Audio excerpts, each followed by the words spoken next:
हमारी आज की वीडियो माइक्रोसॉफ्ट वर्ड 2016 और वर्ड 2019 के यूज़र इंटरफेस से रिलेटेड है। जब हम लोग माइक्रोसॉफ्ट वर्ड को ओपन करते हैं तो फर्स्ट स्क्रीन हमारे पास ये आती है। अब इसमें मुख्तलिफ पार्ट्स को माइक्रोसॉफ्ट ने क्या नाम दिया हुआ है उसका आपको पता होना चाहिए। मसलन मेन्यू बार कौन सी है, टाइटल बार कौन सी है, स्टेटस बार कौन सी है, जूम स्लाइडर बार कौन सी है। इन चीज़ों का आप लोगों को पता होना चाहिए। तो सबसे पहले हम लोग कैप्शन बटन से स्टार्ट करते हैं। तो किसी भी सॉफ्टवेयर के टॉप पे यहाँ पे 3 जो बटन नज़र आ रहे होते हैं इनको कैप्शन बटन कहते हैं।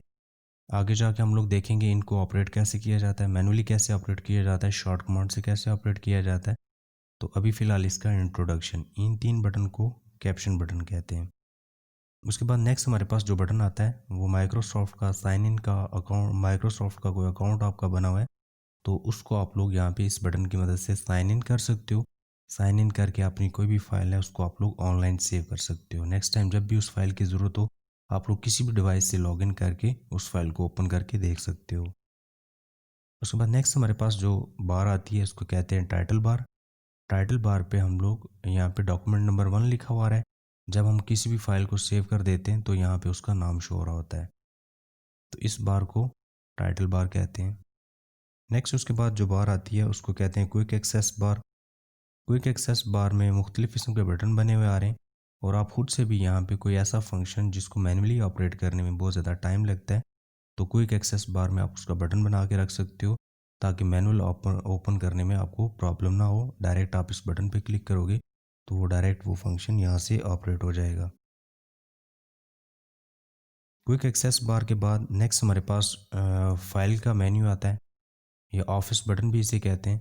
तो फाइल के मेन्यू पे जब आप लोग क्लिक करते हो तो एक मेन्यू आपके पास ओपन होता है जिसमें फ़ाइल को सेव कैसे किया जाता है ये आगे जाके हम लोग देखेंगे।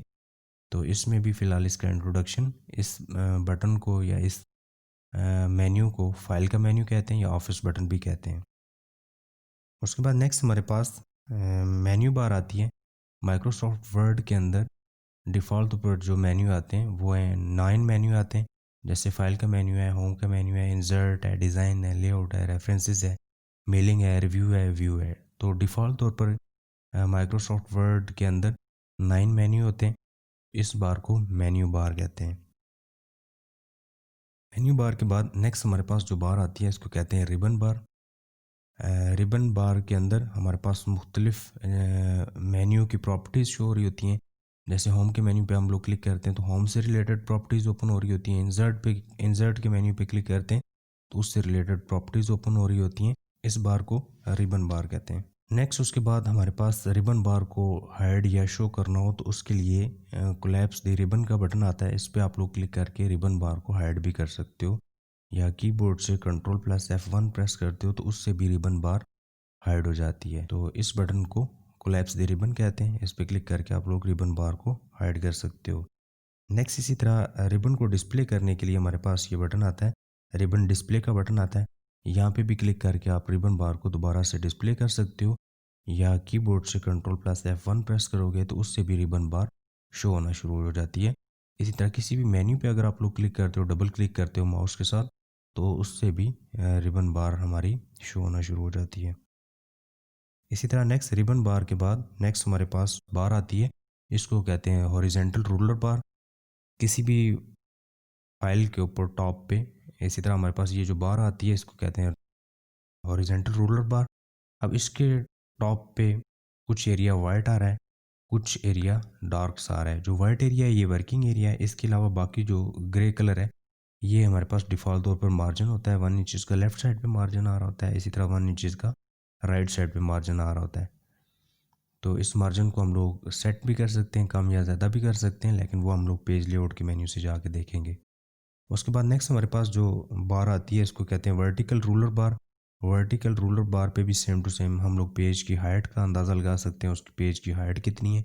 अब इस पे भी कुछ एरिया वाइट आ रहा है, वाइट एरिया वर्किंग एरिया, उसके अलावा 1 इंचज़ का टॉप पे मार्जिन आ रहा होता है। इसी तरह वर्टिकल रूलर बार पे 1 इंचज़ का बॉटम साइड पे भी मार्जिन आ रहा होता है। तो इस बार को वर्टिकल रूलर बार कहते हैं।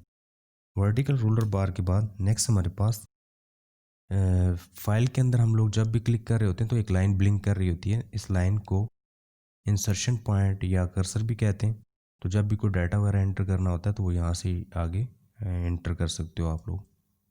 उसके बाद नेक्स्ट हमारे पास स्टेटस बार आती है। स्टेटस बार पे पेजेस का स्टेटस शो हो रहा होता है कि आपने कितने पेजेस फाइल के अंदर ओपन किए हुए हैं। उसके बाद इसी तरह वर्ड जो आप लोग टाइप कर रहे होते हो वो भी यहाँ पे स्टेटस बार पे साथ साथ बता रहा होता है कि आप लोग अब तक कितने वर्ड टाइप कर चुके हो या कितने पेज फाइल के अंदर आप लोगों ने ऐड किए हुए हैं।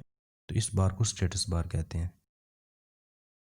स्टेटस बार के बाद नेक्स्ट हमारे पास ये जो बार आती है इस बार को टास्क बार कहते हैं।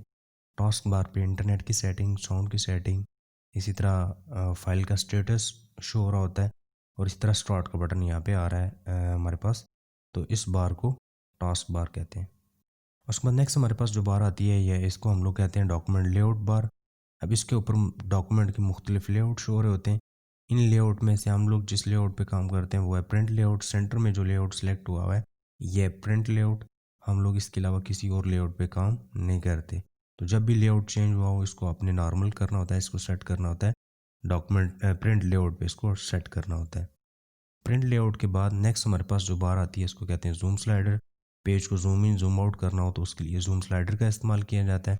डिफ़ॉल्ट तौर पर हमारा पेज 100% जूम हुआ होता है तो अपनी ज़रूरत के तहत आप लोग पेज को जूम इन जूम आउट कर सकते हो। पेज को जूम इन जूम आउट करने से डॉक्यूमेंट पे कोई फ़र्क नहीं पड़ता। जब आप लोग डॉक्यूमेंट को page zoom in zoom out कर रहे होते हो तो वो नॉर्मली जब हम डॉक्यूमेंट को प्रिंट करेंगे तो वो नॉर्मली प्रिंट होगा।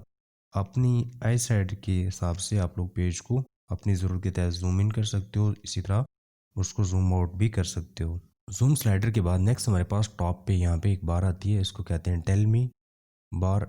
इसमें अगर आपका कोई फंक्शन ऐसा है जो आपको भूल गया है कि वो कौन से मेन्यू में है तो आप लोग यहाँ पे टेल मी बार में डायरेक्ट उस फंक्शन को टाइप करके उसको सर्च कर सकते हो और डायरेक्ट यहाँ से ओपन हो जाएगा। उसके बाद नेक्स्ट हमारे पास यहाँ पे छोटी सी एक ट्रायंगल बनी हुई आ रही है रिबन बार पे। अब इसको कहते हैं डायलॉग बॉक्स लॉन्चर। तो फ़ॉन्ट का अगर डायलॉग बॉक्स आपने ओपन करना है तो डायलॉग बॉक्स लॉन्चर पे आप लोग क्लिक करते हो तो फ़ॉन्ट का डायलॉग बॉक्स ओपन हो जाता है।